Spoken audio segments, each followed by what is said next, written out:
Fanny, kaloka. Hiniritan si Jericho sa utang na pansit na di nabayaran. Aktor, nagulat.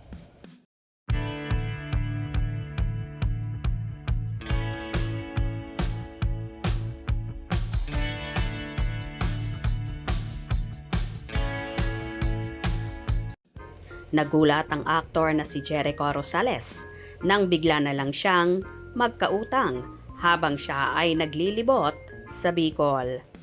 Habang nasa motorcade, hiniritan ang aktor na meron siyang utang sa isang pansitan.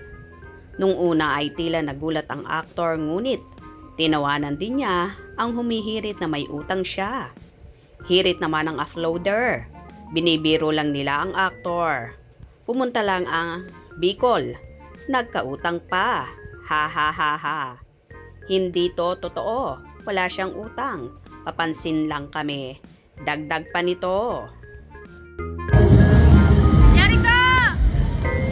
Yung utang mo! Yung utang mo! Bayad mo sa pansit! 4 na araw ngang namalagi si Jericho sa Bicol kung saan umattend nga siya ng campaign rally ng Ako Bicol Party List na sinusuportahan niya. Bawat nililibot nilang barangay ay pinagkakaguluhan ng aktor na yung iba ay namaos pa sa kasisigaw at tuwang-tuwa sila na muling nasilayan. Si Eko, naniniwala naman ang aktor na maraming Bicolano ang susuportahan ang Ako Bicol Party List na malaki ang maiaambag sa lugar nila sakaling mananalo ito.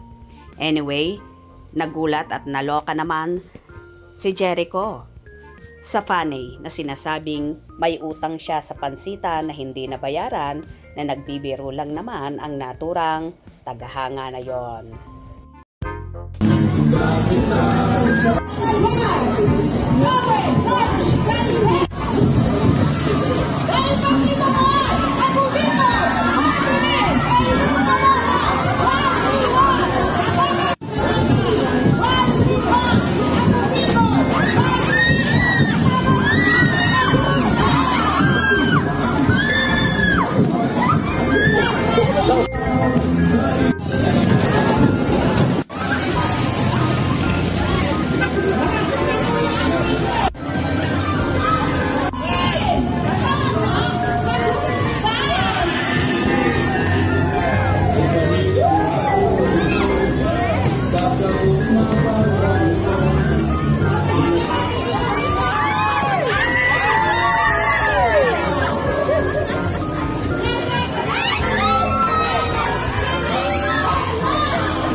One, two, one,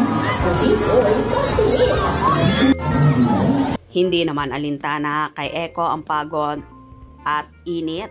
Ang importante marami nga sa kanya mga kababayan ang maipamulat kung ano ang isinusulong ng kanilang party list na sinusuportahan. Mabuhay ka Jericho at ang Ako Bicol Party List. Kung nagustuhan nyo ang video na ito, comment down below.